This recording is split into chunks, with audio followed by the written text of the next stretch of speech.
एक सपना जो सिर्फ कोई कल्पना नहीं थी। एक भारत जो कभी टूटा नहीं था, जहां ना कोई सीमा थी ना कोई बंटवारा, केवल एक पहचान थी, भारतीय। आज हम जिस भारत में रहते हैं वो भारत कभी इतना सीमित नहीं था। आज की सीमाओं से परे भी एक बड़ा भारत था, अखंड भारत। लेकिन क्या सच में ऐसा भारत कभी था, या ये सब सिर्फ किताबों की बातें हैं? चलिए चलते हैं एक सफ़र पर, जहां हम जानेंगे इतिहास का वो चेहरा जो हमें कभी पूरी तरह दिखाया ही नहीं गया। जब भारत था अखंड। इतिहास के पन्ने पलटिए तो आपको एक भारत दिखाई देगा जो अफ़गानिस्तान से लेकर बर्मा तक फैला हुआ था। ऋग्वेदा भारत का सबसे पुराना ग्रंथ, जिसका जिक्र आज से 3500 साल पहले हुआ, वो पूरे उत्तर भारत, पाकिस्तान और अफ़गानिस्तान में बोला और पढ़ा जाता था। इंडस वैली सिविलाइजेशन जो आज के सिंध, गुजरात, पंजाब तक फैली थी, वो केवल भारत की नहीं, दुनिया की सबसे समृद्ध सभ्यताओं में से एक थी। फिर आए मौर्य एम्पायर के युग, जब चंद्रगुप्त मौर्य ने यूनानियों को हराया और पूरे भारत को एक झंडे तले एक किया। उस समय अफ़गानिस्तान से लेकर बंगाल और तमिलनाडु तक एक ही शासन चलता था, एक भारत। उनके पोते सम्राट अशोक, जिन्होंने युद्ध के बाद अहिंसा को अपनाया, वो बौद्ध धर्म को पूरे एशिया में ले गए। आज भी चीन, जापान, थाईलैंड और तिब्बत में भारतीय विचारधारा की झलक मिलती है। गुप्ता साम्राज्य, जिसे भारत का गोल्डन एज कहा जाता है, उसने गणित, विज्ञान, कला और संस्कृति को एक ऐसे स्तर पर पहुंचाया जहां दुनिया हमसे सीख रही थी।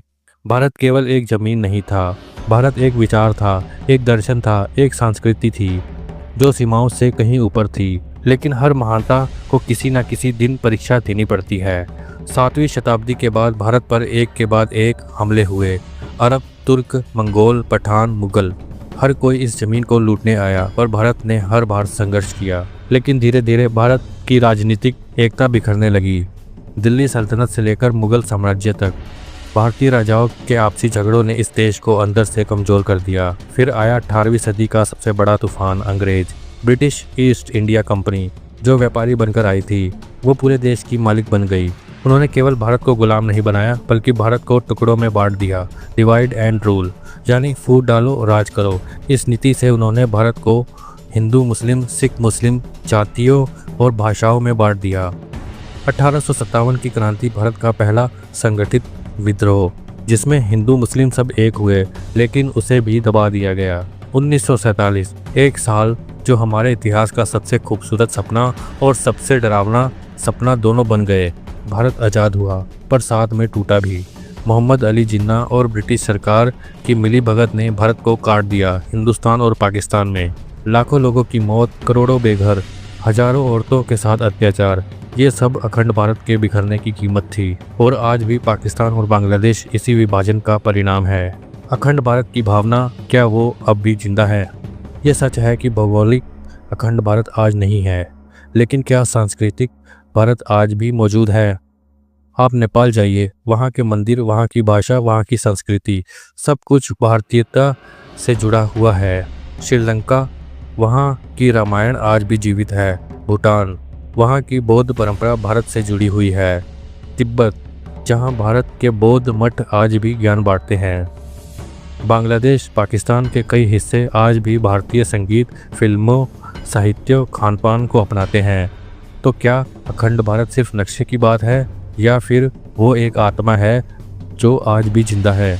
आज का भारत विकास की दौड़ में तेजी से आगे बढ़ रहा है। हमने चंद्रयान भेजा, G20 की अध्यक्षता की और आज दुनिया के सबसे तेजी से बढ़ते देशों में शामिल हैं। लेकिन क्या हम अंदर से एक हैं? क्या हम जाति, धर्म, भाषा, क्षेत्र के नाम पर आज भी बटे हुए नहीं हैं? अखंड भारत की असली परीक्षा आज है। क्या हम दिलों को जोड़ सकते हैं? क्या हम अपने इतिहास से सीख सकते हैं? क्योंकि अगर हम खुद अंदर से टूटे हुए रहेंगे तो अखंड भारत का सपना केवल सपना ही रह जाएगा। कुछ लोग कहते हैं अखंड भारत फिर से बनेगा। RSS, VHP और कई संगठनों के अनुसार 2030 तक अखंड भारत एक राजनीतिक हकीकत बन सकता है। कुछ लोग इसे प्रोपेगेंडा कहते हैं, कुछ इसे संभव भविष्य मानते हैं।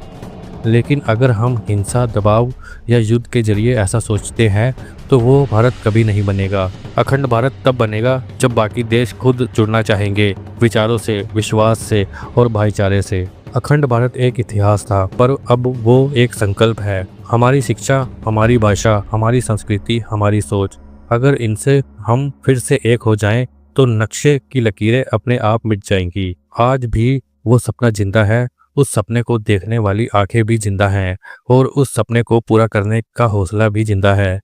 एक दिन आएगा जब हम फिर कह सकेंगे हम भारतवासी हैं, एक, अखंड और अभिमानी। जय हिंद, जय भारत।